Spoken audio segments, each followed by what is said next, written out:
Hello and welcome. I'm DDF Racer, and if you missed the 8 hours of Suzuka at the weekend, then don't worry, I got you covered, bro. In this video, I'll be going through the key points from that race and bringing you up to speed because I know you don't really want to watch the full 8 hours, let's be honest. So, what is the event? Well, it was hosted in Assetto Corsa Competizione by OOR, Octane Online Racing, and I was driving the Aston Martin V8 Vantage GT3 car for the number 109 Like and Subscribe Racing entry. My co-drivers for the event were Shawn Jacobs, a fellow Speedymite teammate from the Virtual Endurance Championship, who was drafted in only a week or two before the event, and Richard Hall, a long-time DDF Racer YouTube channel supporter who was actually the person who convinced me to try ACC in the first place.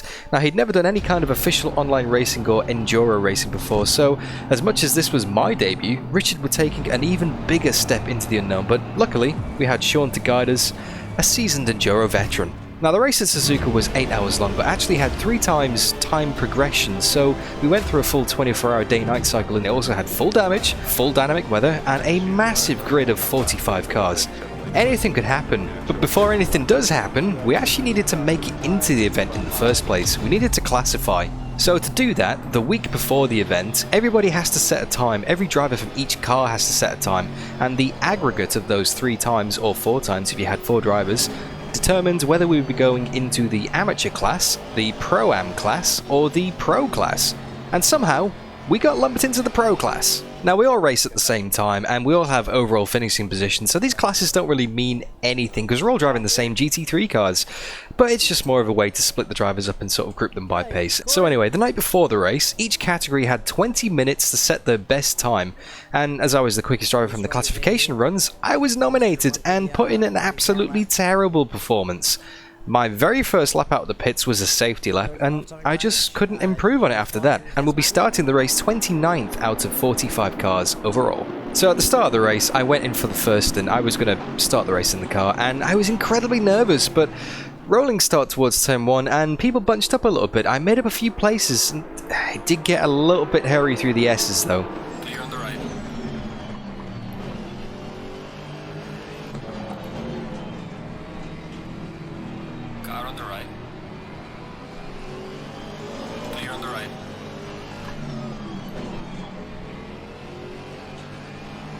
People are slamming on a bit.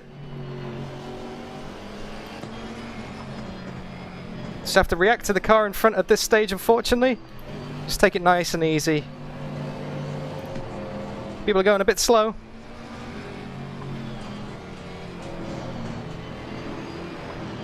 Car on the left.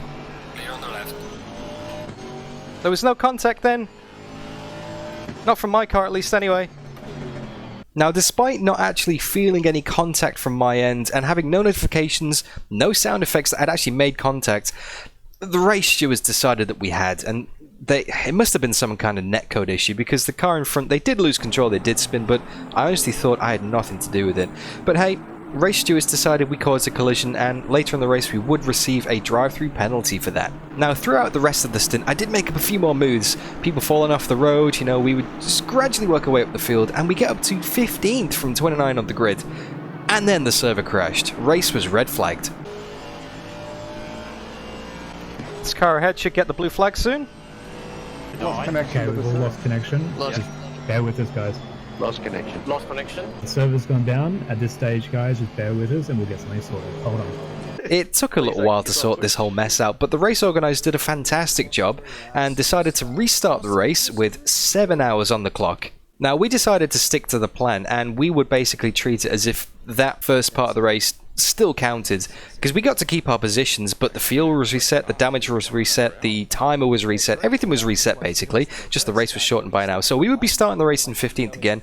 Shawn was going to do the second stint anyway when I came in for my stop, so we decided Shawn would start the race and get us kicked off into the 7 hours again. And he did an absolutely fantastic job as well. Solid start, solid laps. Managed to get us up to 12th by the end of his stint and hand the car over to Richard on his debut. Thanks, Shawn. That was beautiful. Awesome stint, Shawn. Too kind. Yeah, just worried about binning it all the time. You're in first. Engines on. Yep. Go. Nice start, man. Beautiful, mate. All the best, Richard. Just enjoy your first stint, mate. No pressure. Just go and have some fun. Here we go. Now, obviously, he was a little bit nervous going into this, but he was absolutely solid. Did some steady driving, but was just things didn't seem to go right. He got tapped around at the hairpin by the number 91 Porsche, dropped a few spots, but all good. No major damage, really. Can we get a steward to 109, please? Hey guys, how can I help? Hey, Cameron. Yeah, our driver Richard just got dive bombed and spun round into the hairpin, mate. I wonder if there's any, if you guys could have a quick look at that for us. Yep, so make sure you report the incident through the reported incident channel. Okay, sorry, man. I'll do that right now. That's all right. Cheers. Thanks, Cameron. Pull to the right. Make your intention known. The stewards took a while to sort all the penalties out, and Richard got served for the drive-through for my ghost contact on the first lap, and that really threw him off for the rest of the stint. You know, he had a few scruffy laps, but he brought the car back in one piece, and that's the most important thing. So I got back in for my second stint, slightly out of sequence with the pit stops though, down to 21st. In first gear, engine is started, 20 seconds to go. Richard, you've done an absolutely fantastic job. Everyone in chat's going crazy for you, man. You've done great. Thanks, guys. The adrenaline was just going the entire time. And would you believe it, I came out exactly where the number 91 Porsche was, the one that punted us off before, so I was pretty keen to get past him, and he had a terrible run coming out the final chicane, and I did get past him round the outside the final corner, but on the outside of the track, there's heaps of marbles.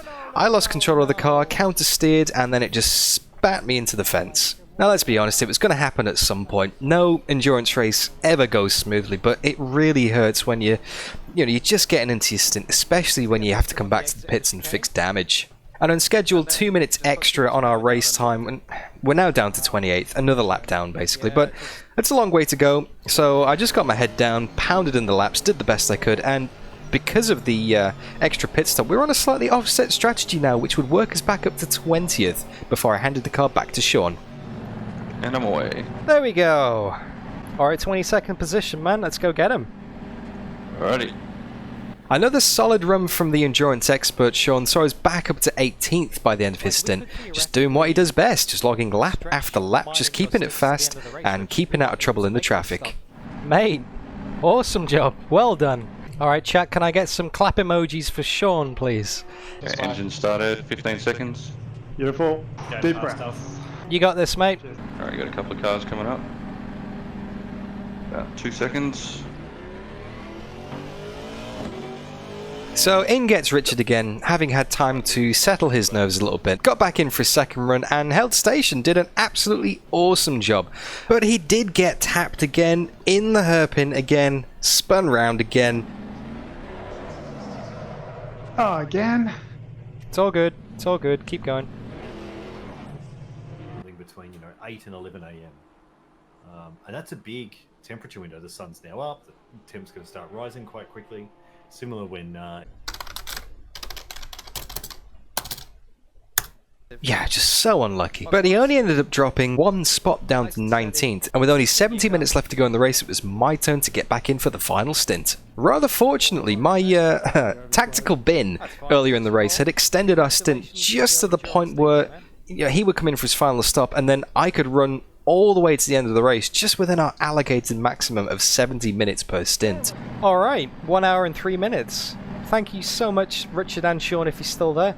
Awesome racing. I'll bring it home nice and safe for you guys. Good luck, Dan. You got this.